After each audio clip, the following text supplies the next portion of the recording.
Bom dia, meus irmãos, todo mundo em paz. Bom estar aqui de novo, mesmo que ainda por enquanto online, mas estamos aqui para estudar a palavra de Deus, para continuar aprendendo mais e mais do nosso Senhor. Hoje a gente vai continuar, né? Depois de uma pausazinha por causa dessa mudança aí de quarentena, a gente volta para a nossa escola dominical e vamos estudar hoje o livro de Números, né? O quarto livro da Bíblia. Continuamos vendo o Pentateuco, já estudamos Gênesis, Êxodo, Levítico e agora vamos para Números. E quem não gosta muito de matemática já olha para esse livro com a cara meio assim, né? Números? Como assim, né? Não, oh Deus, não precisava ter um livro aí com muito número na Bíblia. Tem algumas partes nesse livro, se você já leu, que são até difíceis de ler porque realmente tem muito número, muita repetição. Mas é tempo, meus irmãos, de estudarmos a palavra de Deus. É tempo de estarmos em oração. A gente sempre está reforçando isso, porque precisamos, meus irmãos. Essa quarentena, se Deus quiser, daqui a pouco passa. E temos que estar fortalecidos no Senhor para poder ministrar para essas pessoas. Vai ter muita gente precisando ouvir a palavra de Deus, sempre existiu. E vai continuar existindo, principalmente depois desses grandes eventos que acontecem no mundo. Muitas pessoas vão estar precisando de um consolo que vem do alto da palavra do Senhor. E nós, como igreja, temos que estar preparados para isso. Para pregar o Evangelho, para falar do amor de Cristo. E para isso a gente tem que estar preparado, tem que continuar em oração, continuar estudando a Bíblia, orando, meditando, buscando cada vez mais a face do Senhor. Eu estou tentando hoje aqui botar uns slides, né? Então até já peço desculpa se eu errar, se for um slide errado aí. Deus quiser, a gente vai se acostumando com essa questão do online aqui, que eu também, com essa questão de gravação, não é muito minha praia não. Mas pela graça de Deus a gente está indo. Então o que a gente vai ver hoje no livro de Números, dando um por cima aqui do que a gente vai ver. Primeiro a gente vai ver muitos números, como o próprio nome do livro diz. A gente vai ver muitas ofertas, uma repetição. O censo, tem dois censos, né? A contagem da população, um no início e um no fim do livro. Então a gente vai ter muito número nisso. A gente vai ver o povo partindo do Sinai, né? Onde Deus se revelou ali os 10 mandamentos, o tabernáculo, tudo, onde ele falou com Moisés. Então o povo nesse momento vai sair dali e vai passar os seus 40 anos no deserto. A gente vai ver leis e regulamentos, né? Deus, como sempre, continua ensinando seu povo como o seu povo deveria viver. Infelizmente, como sempre, a gente vai ver o povo se rebelando contra Deus. Vai reclamações, revoltas, invejas. E a gente vai ver também Deus tendo, como sempre, misericórdia do seu povo. Então são coisas que a gente tem visto em muitos livros, sempre da Bíblia. É a nossa vida, né? A gente se rebela contra Deus e Deus tem misericórdia de nós. A gente vai ver isso muito forte aqui nessa manhã, aqui no livro de Números. E quem foi o autor e por que esse nome?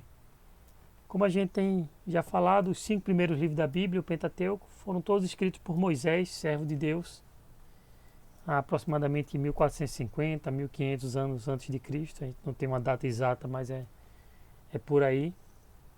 E o nome do livro vem justamente dos muitos números que a gente vê, né? Principalmente dos 2 grandes censos, da contagem da população no começo e no fim ali do livro.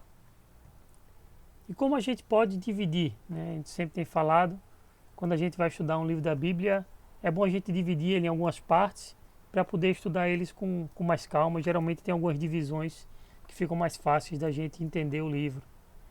E, por exemplo, aqui em Números a gente pode dividir da seguinte forma. Do capítulo 1 ao capítulo 10, a gente vai ver o povo em volta do Monte Sinai. O povo ainda está ali, Deus dando instruções ali para o seu povo. Do capítulo 11 ao 16, eles saem do Sinai e peregrinam pelo deserto de Cádiz, vão andando ali por muitas localidades, né? Por causa do seu próprio pecado, como a gente vai ver, é que o povo vaga pelo deserto. Do capítulo 17 ao 36, a gente tem as planícies de Moabe, que é já a nova geração, depois de 40 anos do deserto, estão chegando ali já bem perto de Canaã. Então essa é uma divisão básica que a gente vai tentar estudar ele por essa divisão, porque como sempre, né, é muito assunto. Isso aqui é estudo para 2, 3 meses só no livro de Números. Então a gente vai dar só esse panorama, uma visão bem por cima dos principais ensinamentos, dos principais fatos, para que a gente possa ter uma noção e até quando a gente for estudar em casa com mais tranquilidade, a gente possa entender melhor o que o livro tem a nos ensinar. Então, nos primeiros capítulos de Números, o que é que a gente vê? Primeiro a gente vê que o povo está cada vez mais perto da terra prometida, né? Deus tinha prometido já desde antes para Abraão e o povo já estava chegando ali perto da terra prometida. E Deus tem que preparar esse povo, que é um povo que passou anos e anos ali na escravidão do Egito, um povo que não sabia direito como adorar ao Senhor. E Deus então vai ensinar isso ao seu povo. Também a gente vai ver isso aqui no livro de Números. A gente vai ver 2 grandes censos, né? A contagem da população. Aqui nessa primeira parte a gente vai ver o primeiro censo. A gente vai ver no capítulo 2 a divisão de cada tribo na terra prometida, né? Deus deixa tudo certinho para o seu povo. Ele diz, ó, quando vocês chegarem lá na terra prometida, tal tribo vai ficar num canto, outra tribo vai ficar num canto, vocês vão se dividir de tal forma, de outra. E nessa parte a gente vai ver ainda muitos números. Se você for ler lá, Números 2, tem muito número ali para a gente ver. A gente vê também nessa parte a chamada dos levitas, né, que toda a tribo dos levitas era responsável pelas coisas do tabernáculo. Então, o tabernáculo, você se lembra, era montado e desmontado. Então, quando o povo ia andar de um canto para o outro, eram os levitas que tinham que desmontar, e cada família ali dos levitas era responsável por uma parte do tabernáculo, né? Para ninguém ficar sobrecarregado, cada um tinha a sua função bem específica. A gente vai ver também nessa primeira divisão de Números, Deus instruindo o seu povo na pureza, né? A gente viu isso muito em Levítico, você se lembra do estudo lá em Levítico, que sede santos porque eu sou santo, e Deus continua falando de santidade, Deus continua falando de pureza. A gente vai ver aqui falando dos nazireus, que eram pessoas que tinham um voto especial a Deus, que eles tinham que ser, se eles fossem mais santos ainda, eles eram mais separados, tinham mais restrições ainda para servir a Deus dessa forma. Nos capítulos 7 e 8, a gente vai ver as ofertas e sacrifícios de cada tribo. E se você for ler, vão ser mais e mais números, né? Porque ele vai dizendo que cada chefe, cada líder da tribo, de cada tribo, levou de oferta para o Senhor. Aí fica, a tribo tal levou tanto de ouro, tanto de prata, tanto boi, tanta ovelha. E a outra tribo levou tanto de ouro, tanto de prata. E é até um pouquinho repetitivo para ler, mas é a palavra do Senhor e a gente tem que aprender a ler isso com alegria. A gente vai vendo, né, que a presença do Senhor estava no meio do povo, ali através do tabernáculo. Então era por isso que o povo tinha que buscar uma santidade, tinha que buscar ofertar a Deus, porque Deus estava presente ali no meio do povo, e o povo tinha que viver de acordo com essa realidade, a realidade de um Deus presente no meio do seu povo. No capítulo 9, a gente tem uma coisa muito importante, que é a celebração da primeira Páscoa de Israel. Você se lembra lá em Êxodo, quando o povo sai do Egito, Deus fala que eles tinham que anualmente fazer essa festa da Páscoa para relembrar o livramento que Deus tinha dado deles ali na saída do Egito. Então aqui é a primeira vez que a gente vê o povo de Israel celebrando essa Páscoa. Queria ler com os irmãos o texto de Números 9, do 15 ao 23. Leia comigo. No dia em que foi armado o tabernáculo, a tenda que guarda as tábuas da aliança, a nuvem o cobriu. Desde o entardecer até o amanhecer, a nuvem por cima do tabernáculo tinha aparência de fogo. Era assim que sempre acontecia. De dia, a nuvem o cobria, e de noite tinha aparência de fogo. Sempre que a nuvem se levantava de cima da tenda, os israelitas partiam. No lugar em que a nuvem descia, ali acampavam. Conforme a ordem do Senhor, os israelitas partiam, e conforme a ordem do Senhor, acampavam. Enquanto a nuvem estivesse por cima do tabernáculo, eles permaneciam acampados. Quando a nuvem ficava sobre o tabernáculo por muito tempo, os israelitas cumpriam sua responsabilidade para com o Senhor e não partiam. Às vezes a nuvem ficava sobre o tabernáculo poucos dias. Conforme a ordem do Senhor, eles acampavam, e também conforme a ordem do Senhor, partiam. Outras vezes a nuvem permanecia somente desde o entardecer até o amanhecer, e quando se levantava pela manhã, eles partiam. De dia ou de noite, sempre que a nuvem se levantava, eles partiam. Quer a nuvem ficasse sobre o tabernáculo 2 dias, quer um mês, quer mais tempo, os israelitas permaneciam no acampamento e não partiam. Mas quando ela se levantava, partiam. Conforme a ordem do Senhor, acampavam, e conforme a ordem do Senhor, partiam. Nesse meio tempo, cumpriam suas responsabilidades para o Senhor, de acordo com as suas ordens, anunciadas por Moisés. Aqui a gente vê Deus claramente guiando o seu povo, né? Deus se revelava como uma nuvem de fumaça, de fogo, para guiar os israelitas, para dizer para onde eles tinham que ir, quando eles tinham que ir. Eles só iam e andavam quando Deus mandava. Quando Deus mandava parar, eles paravam. Quando Deus mandava eles andar, eles andavam. E até ficar uma pergunta para a gente, né, para refletir, para a minha vida, para a tua vida. Estamos indo para onde Deus manda? Estamos esperando a direção de Deus para andar ou para parar? Será que estamos buscando fazer feito os israelitas faziam aqui, só andavam e só paravam quando Deus mandava, né? Vale uma reflexão para a minha vida, para a tua vida, para que a gente possa escutar mais a voz de Deus e só fazer aquilo que o Senhor manda e só deixar de fazer aquilo que o Senhor manda, que nossa vida seja sempre guiada pela palavra do Senhor. E lá em Números 10 a gente vê também a partida, né? A primeira partida deles, quando a nuvem se levanta e segue, e eles vão ali atrás do Senhor. E eu já queria trazer o que a gente aprende com essa primeira parte aqui de Números. Que a gente vê que Deus prepara tudo para o seu povo. A gente tem visto aqui o cuidado de Deus com o povo, o cuidado em mostrar, já quando fossem para a Terra Prometida, como eles deviam ficar, como a tribo devia fazer todas as coisas do tabernáculo. A gente vê Deus cuidando, só anda quando eu mandar, só para quando eu mandar. E mesmo assim, meus irmãos, da mesma forma que Deus tinha preparado e cuidava de tudo, Ele tem feito isso na minha vida e na tua vida. A gente nunca pode esquecer disso, meus irmãos. Deus já preparou tudo para nós. Da mesma forma que Ele fala como as tribos iam ficar na terra prometida. Ele já prometeu para nós como nós ficaremos quando Cristo voltar e nós formos para a nossa terra prometida, para a Nova Jerusalém. E a gente tem que lembrar sempre, meus irmãos, que aqui a gente está vendo Deus de uma forma física guiando o seu povo. Como uma nuvem de fumaça, como uma nuvem de fogo, uma coluna de fumaça, uma coluna de fogo. E assim somos nós hoje, não mais guiados por uma coluna de fumaça ou de fogo, mas somos guiados também pelo próprio Deus na presença do seu Santo Espírito em nossas vidas, meus irmãos. Então, possamos estar atentos ao Espírito Santo falando em nós, falando para nós, falando através de tudo isso que tem acontecido no mundo. Porque nós temos que ouvir a voz do Espírito e quando o Espírito mandar a gente andar, que a gente ande.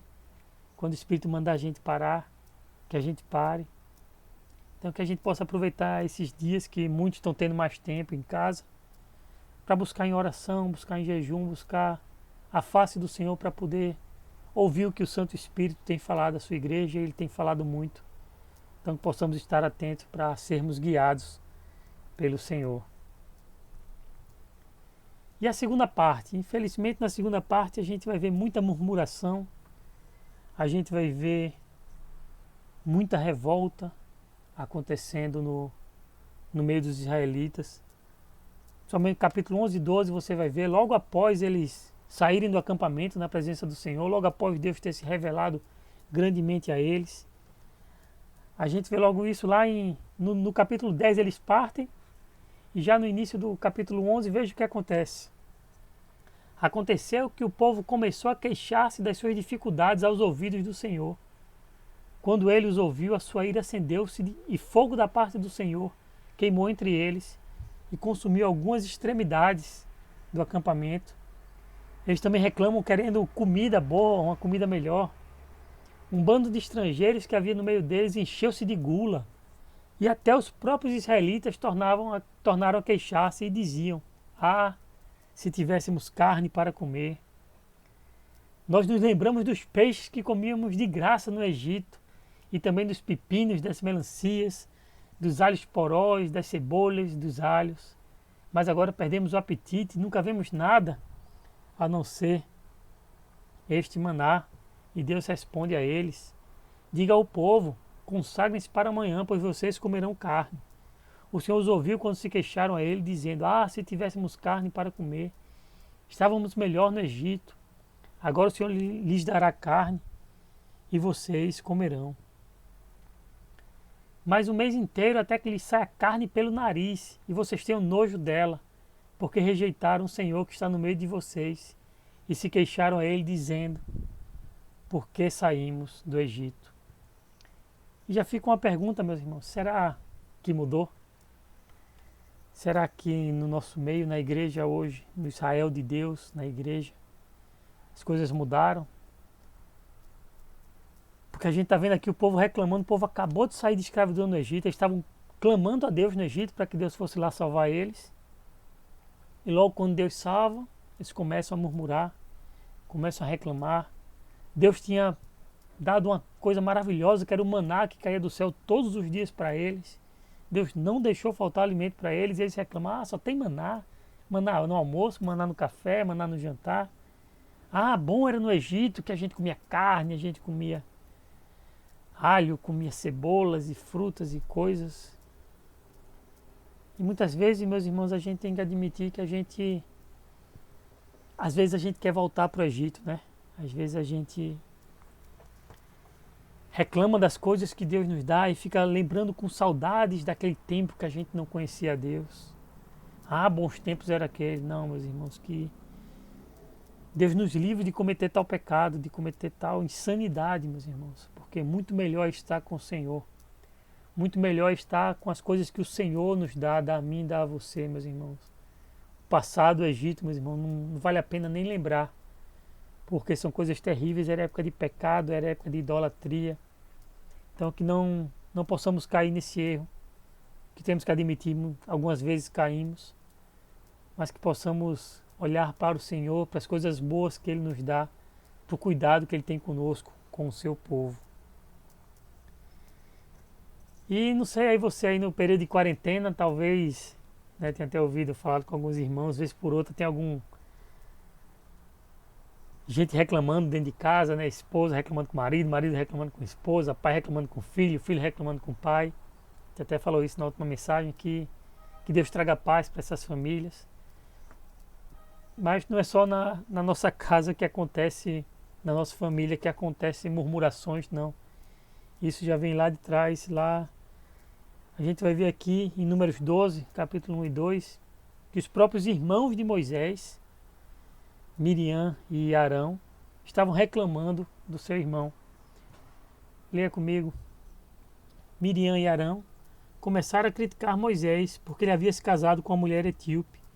Será que o Senhor tem falado apenas por meio de Moisés? Perguntaram. Também não tem ele falado por meio de nós? E o Senhor ouviu isso. E Deus vai mostrar no desenrolar da história, não dá tempo da gente ver aqui com mais calma, que Moisés tinha sido escolhido por Deus, que eles deviam sim ouvir Moisés, serem liderados por Moisés, que foi escolha de Deus que Moisés estivesse ali à frente do povo. E lembra, né, que o povo estava reclamando ali queremos carne. A gente vai ver também no capítulo 11 que Deus manda carne. Deus manda codornizes que caem lá no acampamento e eles têm muita carne. Mas eles tinham sido tão dominados pela gula que Deus manda uma praga para castigar também. E morrem muitos que estavam ali, os gulosos. A Bíblia mesmo fala que aqueles que estavam acometidos pela gula foram mortos por uma praga enviada pelo Senhor. E aí você vai pensar, né? Não, o povo murmurou e Deus mandou praga, Deus mandou comida, Deus mostrou que Moisés era líder. Será que o povo vai parar? Infelizmente, não. No capítulo 13 de Números, a gente tem uma história bem conhecida, que é o envio dos espias. Eles estão ali perto da Terra Prometida e Deus manda os espias para olhar aquele lugar que aquela terra que eles iriam tomar posse.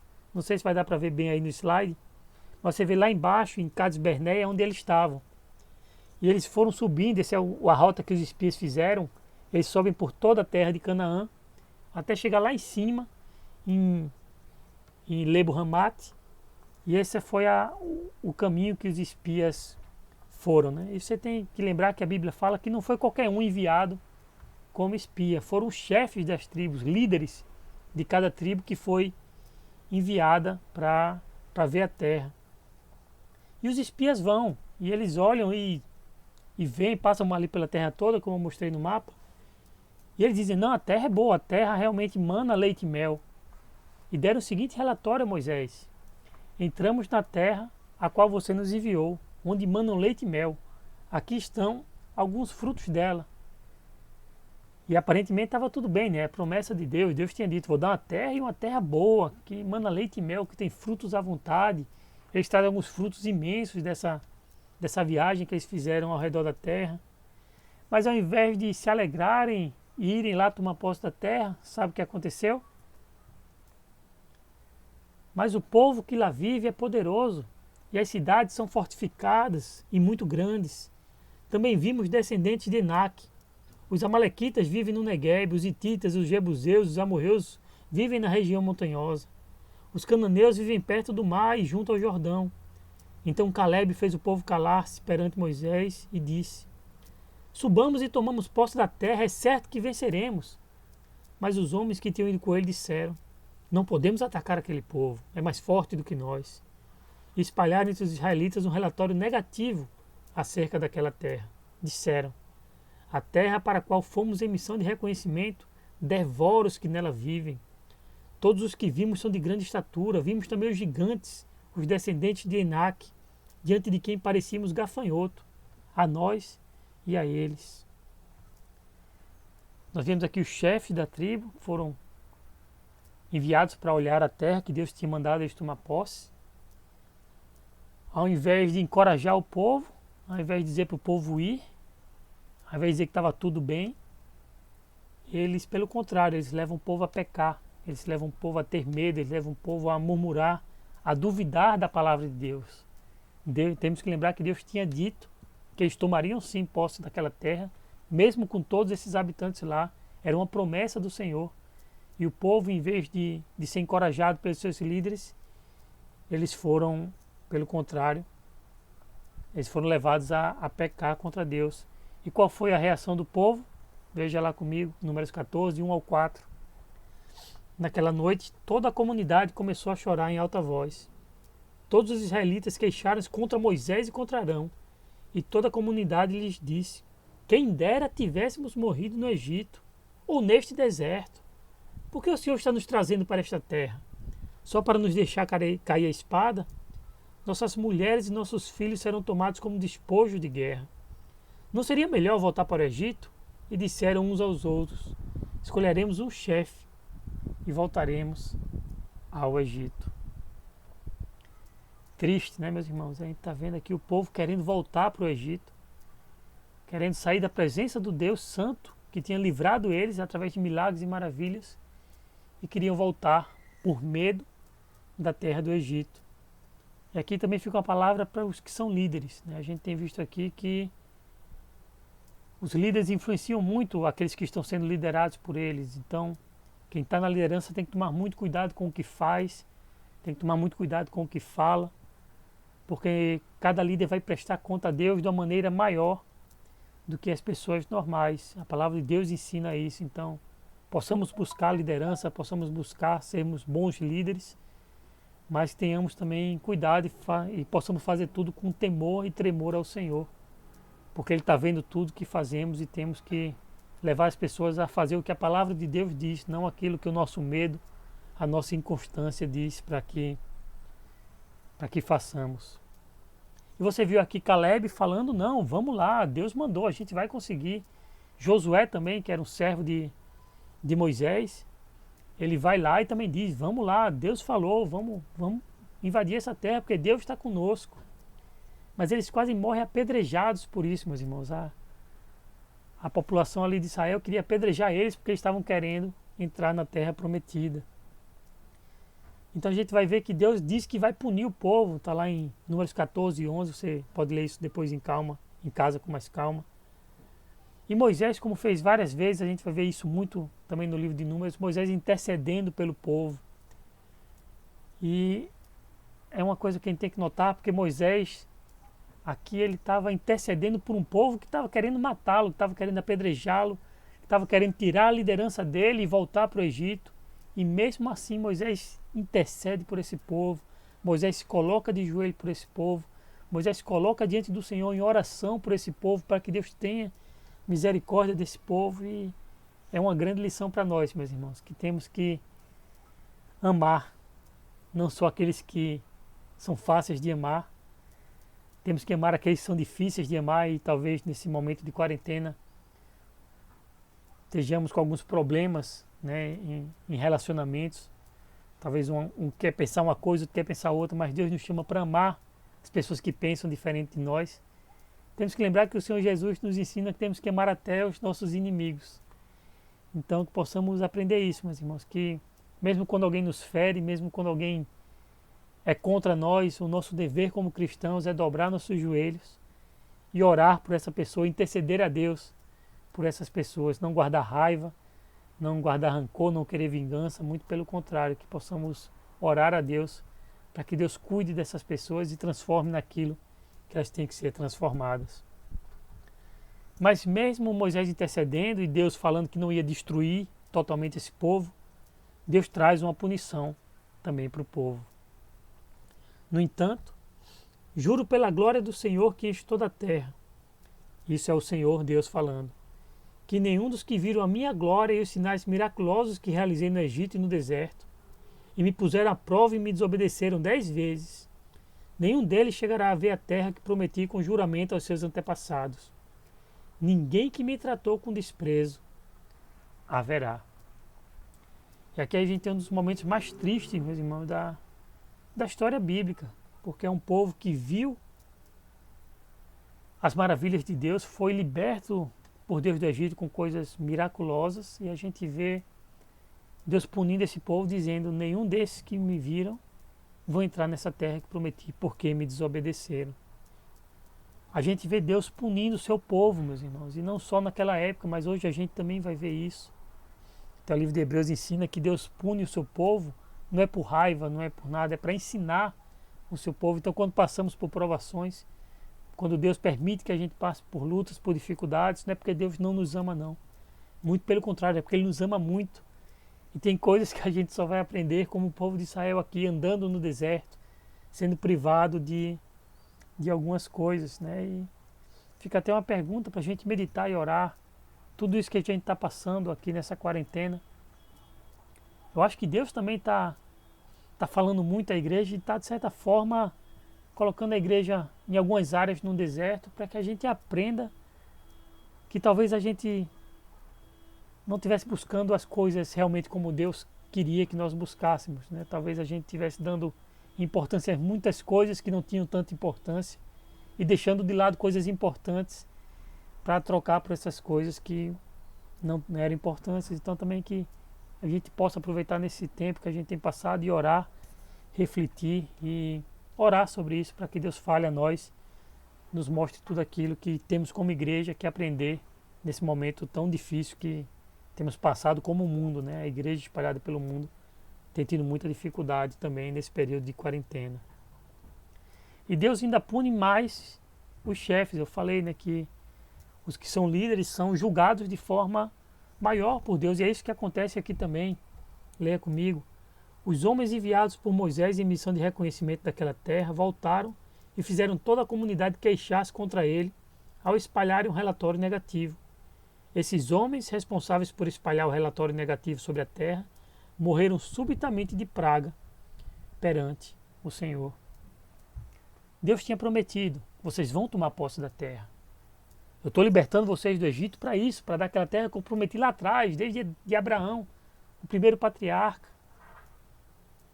Então por que ter medo? Por que vocês estão com medo? Então a punição de Deus é por causa disso. Deus tinha prometido, Deus tinha falado que ia fazer, e aquele povo não acreditou na palavra do Senhor.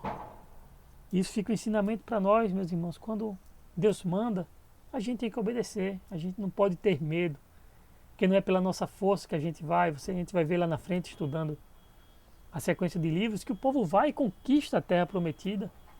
Mas por quê? Porque eles eram fortes? Claro que não. Porque o Senhor estava com eles. A gente vê o relatório aqui dos espias, era um povo numeroso que estava naquela terra, um povo de gigantes, povo forte. Mas quem ia com eles, meus irmãos, não era a força do braço deles, era o poder do Senhor dos Exércitos. Então, para que ter medo?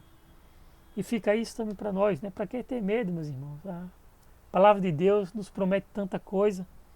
Então, possamos confiar na palavra de Deus, ao invés de olhar para os inimigos, para a adversidade, que existem, claro. Possamos olhar, pelo contrário, para a palavra de Deus, para as promessas do Senhor, que é isso que nos dá ânimo, é isso que nos faz levantar a cada dia e continuar a nossa caminhada diante do Senhor. E a gente vê também no final do capítulo 14, depois que Deus pune esse pessoal, o povo diz, então agora a gente vai tentar invadir a terra. E Moisés fala, gente, agora mas não. Deus falou que agora não.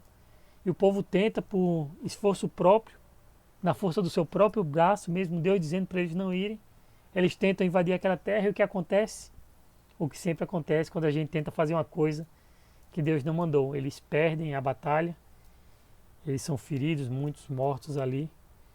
Porque da mesma forma naquela época e para nós hoje, quando Deus diz não, a gente tem que entender que é um não. Então depois disso a gente vai para outra parte aqui, que são os 40 anos que o povo passa no deserto. Muitos até brincam, né? Você já deve ter visto aí, principalmente quem não é cristão, que não entende muito das coisas do Senhor, brincando que eles ficaram andando ali em círculos por 40 anos, era uma viagem pequena, então por que eles iam passar 40 anos no deserto? Não foi porque eles estavam perdidos, não foi porque eles estavam querendo fazer um passeio, ficar... Não, a gente viu aqui 40 anos no deserto para esse povo, meus irmãos, foi um castigo por duvidarem da palavra de Deus. Foi um cemitério para muitos deles que terminaram falecendo ali, porque não confiaram no Senhor, porque não acreditaram na palavra do Senhor. Então no capítulo 15 a gente vai ver leis sobre ofertas, mas a gente vai ver também rebelião novamente. Um homem no arraial ali no meio dos israelitas quebra o sábado, que era para ser santificado ao Senhor, e ele é punido por causa disso. No capítulo 16, o que é que a gente vai ver? Mais rebelião. A gente vai ler sobre a rebelião de Corá, Datã e Abirão, que eles querem a liderança do arraial, eles querem tomar a liderança ali de Moisés. E é trágico você ler esse relato, depois você ler com calma, capítulo 16 de Números.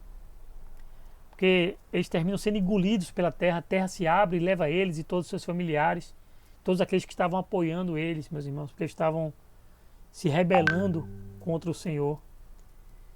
Mas mesmo com toda a rebelião, mesmo com todo o pecado, Deus continua amando o seu povo, Deus continua cuidando do seu povo. E é isso que a gente vê no capítulo 18, 19, Deus dando instruções para os sacerdotes, como os sacerdotes deveriam cuidar das coisas, deveriam agir no meio do arraial, como deviam cuidar das coisas santas ao Senhor. A gente vê ensino sobre purificação, como as pessoas deveriam ser puras. Mas infelizmente a gente vê também mais rebelião, mais rebeldia contra Deus. E dessa vez é o próprio Moisés que desobedece. Ele fere a rocha 2 vezes quando Deus não fala.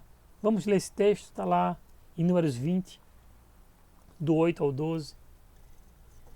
Pegue a vara e com seu irmão Arão. O povo estava se revoltando a Deus novamente porque estavam sem água para beber.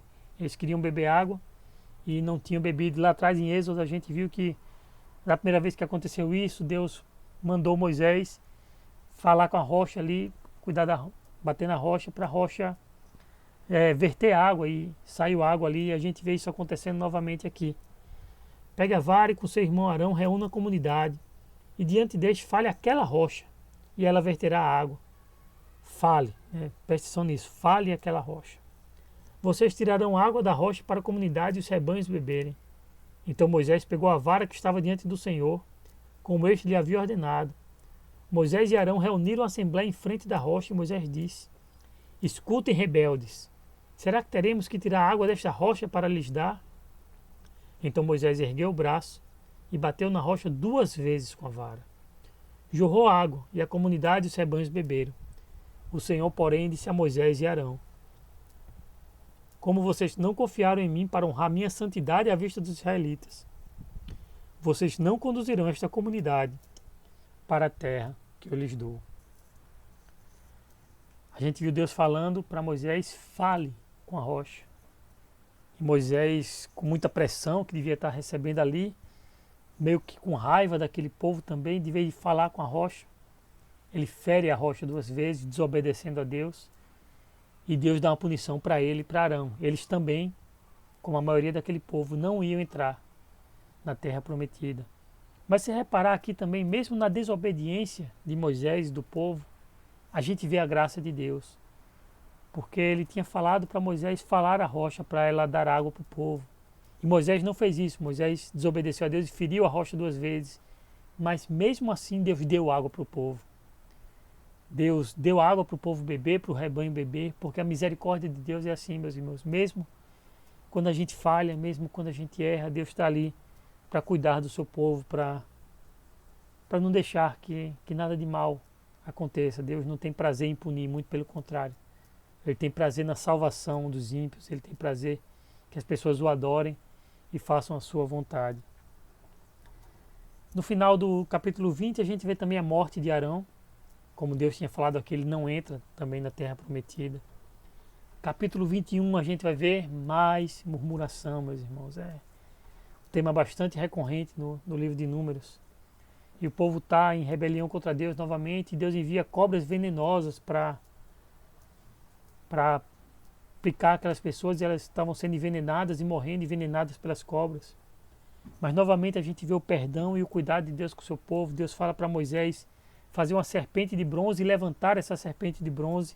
E quem olhasse para essa serpente ia ficar curado do veneno da cobra. Presta atenção nisso, porque a gente vai voltar mais na frente sobre essa questão da cobra, o que essa serpente realmente representava. Capítulo 22, a gente vai ver também uma história bem conhecida de todos nós, a história de Balaão, né, um profeta ímpio. Somente você vai lembrar da jumenta de Balaão que falou com ele. Mas era um profeta ímpio que foi contratado por um rei para amaldiçoar o povo de Israel. Mas mesmo sendo ímpio, mesmo sendo pagão, toda vez que ele ia lá para amaldiçoar, Deus falava com ele e ao invés de maldição, ele soltou bênçãos para a tribo de Israel. Inclusive tem um texto que é muito conhecido de todos nós, que muitas pessoas nem sabem de onde é realmente esse texto, e é um texto que é saído da boca do profeta pagão, do profeta que não era um israelita, Balaão. E esse texto está lá em Números 23, 19. Deus não é homem para que minta, nem filho do homem para que se arrependa. Acaso ele fala e deixa de agir?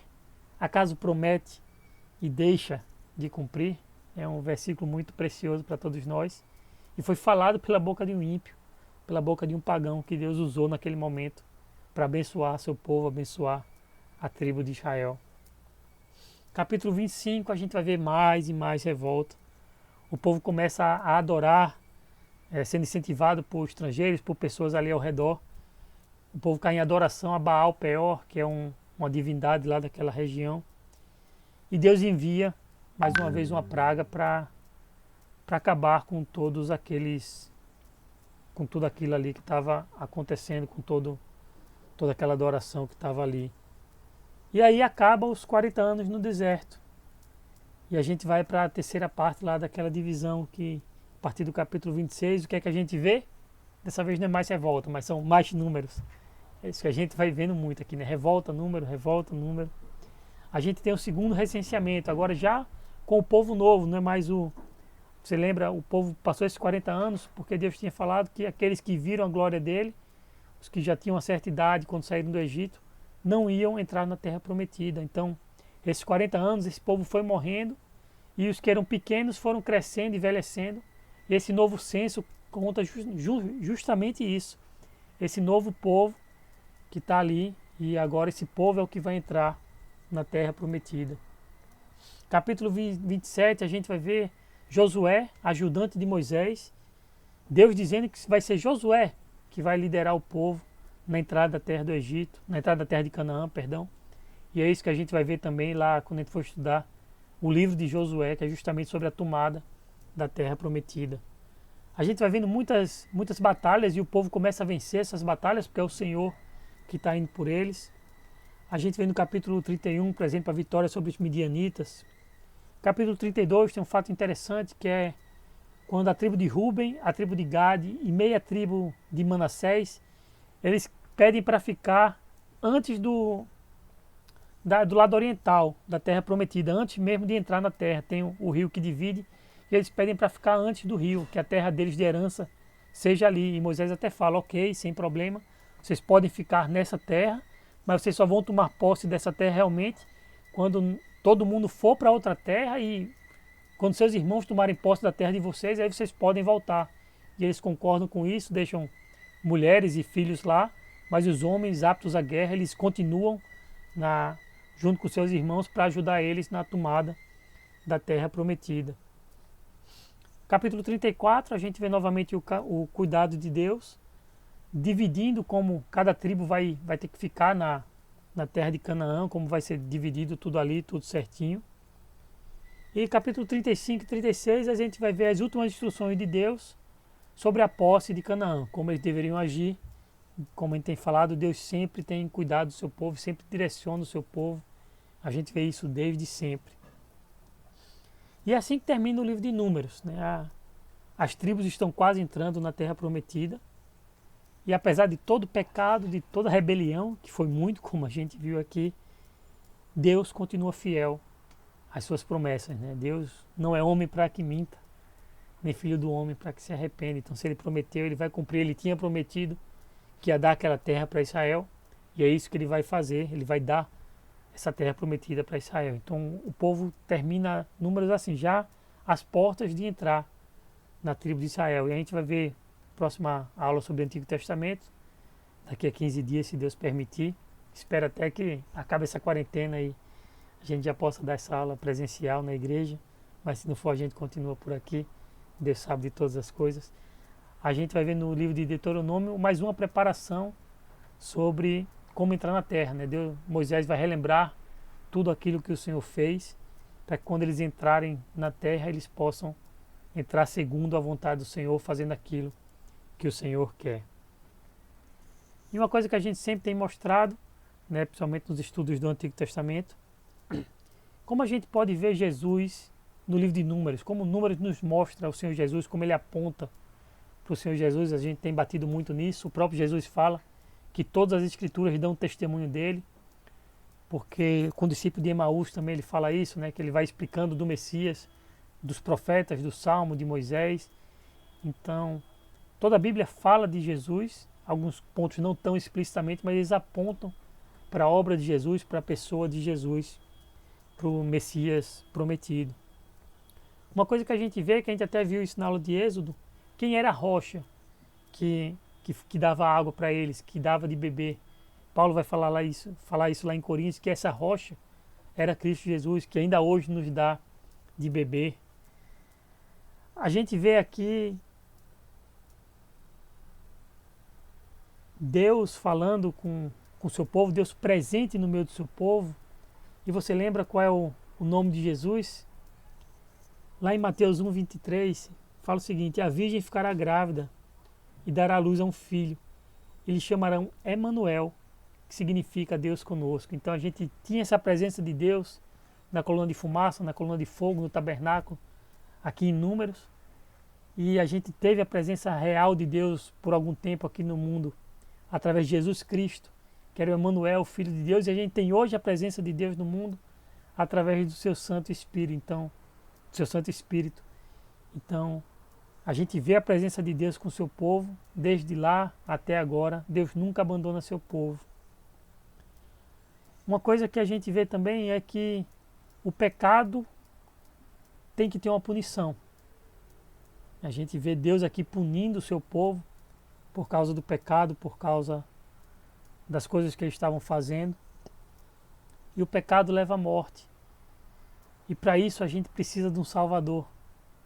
E para isso que a gente precisa de Cristo Jesus, porque precisamos do Senhor para sermos salvos, porque senão vamos ser punidos justamente por Deus, porque somos rebeldes, porque pecamos, porque não fazemos aquilo que o Senhor manda que façamos. Então, essa é uma forma de ver como a obra de Cristo já está sendo mostrada, a necessidade da obra de Cristo já está sendo mostrada ali no meio do povo.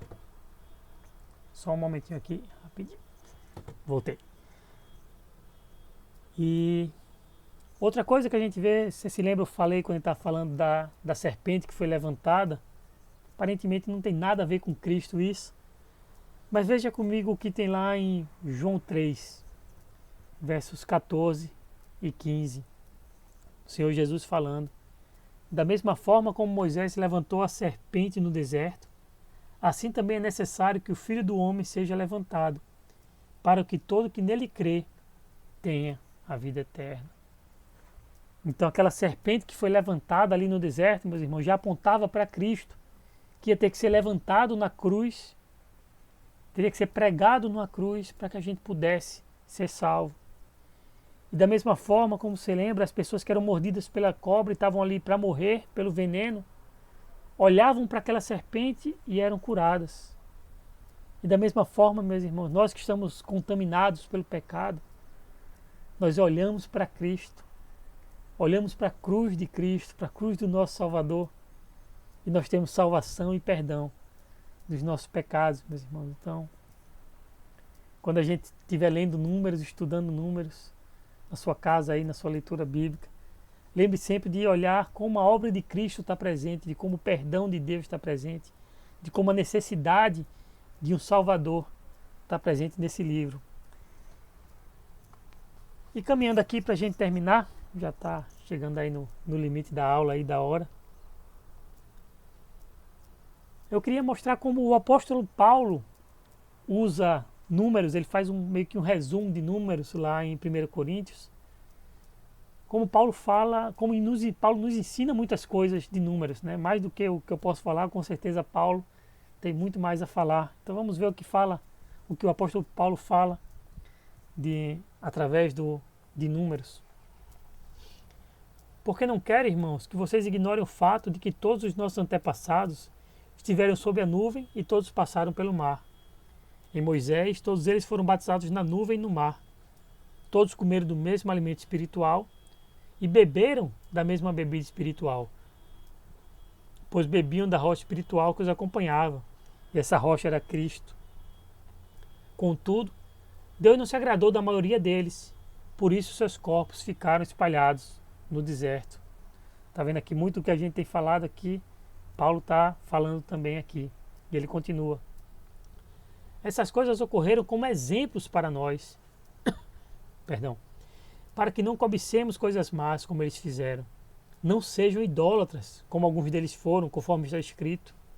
O povo se assentou para comer e beber, e levantou-se para entregar a farra. Não pratiquemos a imoralidade, como alguns deles fizeram, e num só dia morreram 23.000. Não devemos pôr o Senhor à prova, como alguns deles fizeram, e foram mortos por serpentes. E não se queixem, como alguns deles se queixaram, e foram mortos pelo anjo destruidor. Essas coisas aconteceram a eles como exemplos, e foram escritas como advertência para nós, sobre quem tem chegado o fim dos tempos. Assim, aquele que julga estar firme, cuide-se para que não caia. Não sobreveia a vocês tentação que não fosse comum aos homens. E Deus é fiel. Ele não permitirá que vocês sejam tentados além do que podem suportar. Mas quando forem tentados, Ele mesmo lhes providenciará um escape, para que o possam suportar. Paulo fala aqui que o que vimos hoje em Números são exemplos para nós, meus irmãos, advertências do que pode acontecer quando resmungamos, quando invejamos, quando buscamos fazer a nossa vontade e não a vontade de Deus. Então, que fique essa advertência, porque, como o próprio Paulo fala, isso aqui é para que nós tenhamos cuidado, nós olhemos para esses exemplos para não repetir esses mesmos erros. Porque porque Deus deixou escrito para nós para que nós possamos ver os erros dos outros e não achar que somos melhores, pelo contrário, que vamos parar para ver, estamos em tanta rebeldia muitas vezes como esse povo que vimos hoje, mas que possamos olhar eles como exemplos e clamar ao Senhor, ao seu Santo Espírito, para que eles nos dê força, para possamos viver sem resmungar, viver contentes com aquilo que Deus nos dá, sem buscar as coisas da nossa vontade, mas buscando sempre a vontade do nosso Senhor. Outra coisa que a gente vê aqui, bem claro no livro de Números, é que Deus sempre cumpre suas promessas. Nós é que temos medo muitas vezes e duvidamos, falta fé. Mas Deus cumpre, meus irmãos, e isso é o que nos dá esperança, porque tudo que está escrito na minha Bíblia, na sua Bíblia, é palavra de Deus, é promessa de Deus. Isso traz um conforto para nós também nos dias de hoje, meus irmãos, porque muitos têm passado por dificuldades, muitos não têm lidado bem com essa questão de confinamento, de ficar dentro de casa. Mas que tenhamos esperança, meus irmãos, não olhemos para esse problema, para esse deserto passageiro que estamos passando, mas que possamos olhar para a terra prometida, para Canaã celestial, para a Nova Jerusalém, que é lá que vai ser o nosso lar. Aquele povo estava andando no deserto porque eles tinham um objetivo, que era chegar na terra de Canaã, tomar posse, viver em Canaã. E nós, meus irmãos, também temos um objetivo, que é passar por esse deserto, que muitas vezes é essa vida que temos aqui, alguns dias bons, alguns dias ruins, algumas vitórias, algumas derrotas. Mas isso aqui tudo é passageiro, meus irmãos, e o nosso alvo é a Santa Sião, a Nova Jerusalém, os novos céus e a nova terra, onde vamos ficar eternamente na presença de Deus, num lugar que não vai ter morte, num lugar que não vai ter doença, num lugar que não vai ter choro, não vai ter lágrima, vai ser só alegria na presença eterna do Senhor. E outra coisa que a gente vê, meus irmãos, é que a justiça e a misericórdia de Deus andam sempre juntas. Às vezes é difícil a gente entender isso, mas elas sempre andam juntas. Leia comigo Números 14, verso 18. O Senhor é muito paciente e grande em fidelidade, e perdoa a iniquidade e a rebelião, se bem que não deixa o pecado sem punição, e castiga os filhos pela iniquidade dos pais, até a terceira e quarta geração. A gente começa a ler esse texto e, se for parar para ler ele, parece que não faz muito sentido, porque ele diz que Deus perdoa, mas Deus também pune. Como é que pode fazer isso? E aqui a gente tem que lembrar novamente, meus irmãos, da obra do nosso Senhor e Salvador Jesus Cristo. Porque através do sangue de Cristo, Deus pode nos perdoar pelos nossos pecados e, ao mesmo tempo, ter o preço pago pelos nossos pecados, porque Cristo na cruz do Calvário pagou o meu pecado, o teu pecado, meu irmão. O pecado de todo aquele que se arrepende e crê que só Jesus Cristo é o Senhor. Então veja que coisa maravilhosa nosso Deus, meus irmãos. Veja que Deus maravilhoso. Ele diz, ó, eu vou perdoar, mas eu sou um Deus justo, não sou só amor, sou justiça, então eu tenho que ter o preço do pecado, tem que ser pago.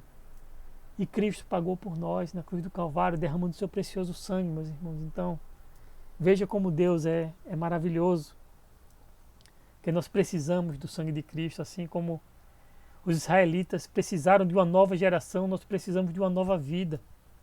Essa nova vida a gente só vai ter em Cristo Jesus, porque quem está em Cristo, nova criatura é. As coisas antigas já se passaram, eis que tudo se fez novo, meus irmãos. Essa é a nossa esperança, esse é o nosso alvo, buscar a Cristo Jesus e sermos novas criaturas transformadas pelo sangue do Cordeiro de Deus. Outra coisa que a gente vê é que a gente tem que tomar cuidado, meus irmãos, com o pecado. Isso a gente tem que falar, isso é muito sério, porque pecado traz consequências. Mesmo tendo o perdão de Deus, e através de Cristo somos perdoados, mas ainda assim tem consequências. A gente vê que Deus nos libertou do pecado, meus irmãos. E vamos ser ingratos a Ele, vamos ficar aí resmungando da comida que Ele dá a nós, resmungando da liderança que Ele dá a nós, resmungando das dificuldades da caminhada. Porque a gente viu até aqui as consequências de tudo isso. Da ingratidão a Deus, de não estar satisfeito com aquilo que Deus tem nos dado, meus irmãos. E Para terminar, fica essa pergunta, que acho que é tão pertinente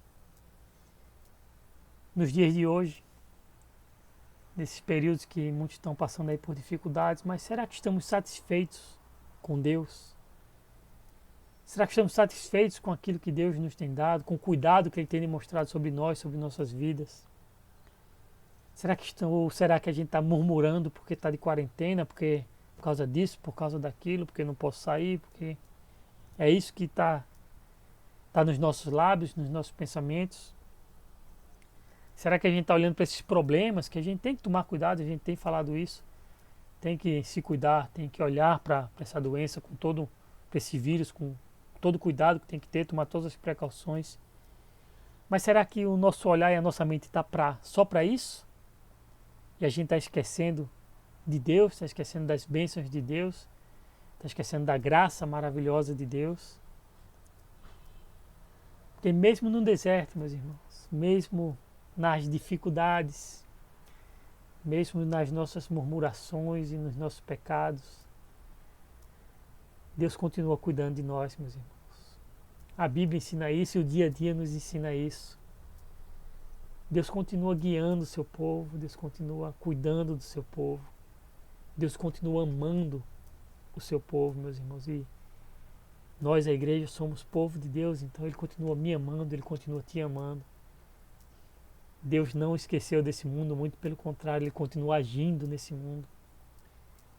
Nós temos visto aqui, principalmente nesses primeiros livros da Bíblia, a gente vê Deus agindo grandemente e Deus continua agindo grandemente, meus irmãos.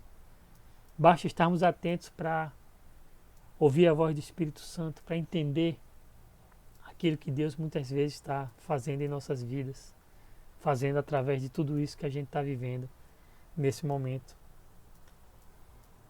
E é isso, meus irmãos, é alegria mesmo que virtualmente estar aqui com os irmãos. Vocês estão em minhas orações e ore por mim também.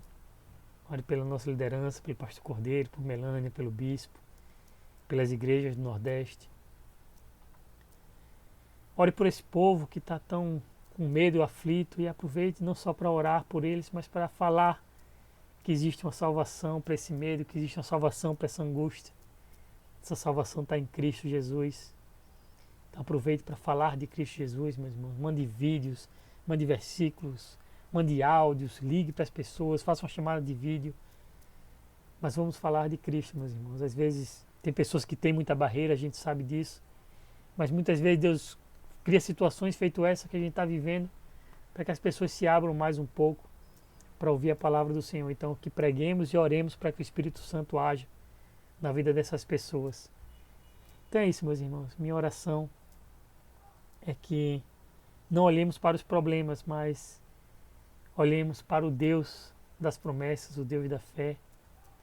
Eu queria terminar fazendo uma oração, se pudesse fechar seus olhos, possamos orar ao nosso Deus. Senhor Deus e Pai, Santo, Justo, Todo-Poderoso, Criador dos céus e da terra, te agradecemos, Senhor, por podermos estar aqui mais uma manhã, aprendendo mais da Tua Palavra, Senhor, estudando a Tua Palavra, porque é ela que nos fortalece, Senhor, ela que é lâmpada para nossos pés, ela que é luz para os nossos caminhos, Senhor. E nesses momentos de dificuldade, aí é que temos que nos apegar mais mesmo à Tua Palavra, Senhor. Então nos ajuda, Senhor, a tudo que vimos nessa manhã, que não fique apenas na nossa mente, mas fique no nosso coração e no nosso agir, no nosso dia a dia, Senhor. Cuida de cada um, Senhor, cada membro da ICNV Olinda, cada pessoa que possa estar vendo esse vídeo também, Senhor. Oramos pela Tua igreja, oramos pelo mundo, Senhor. Sabemos que Tu tens poder para, se Tu quiseres, acabar com esse vírus nesse momento.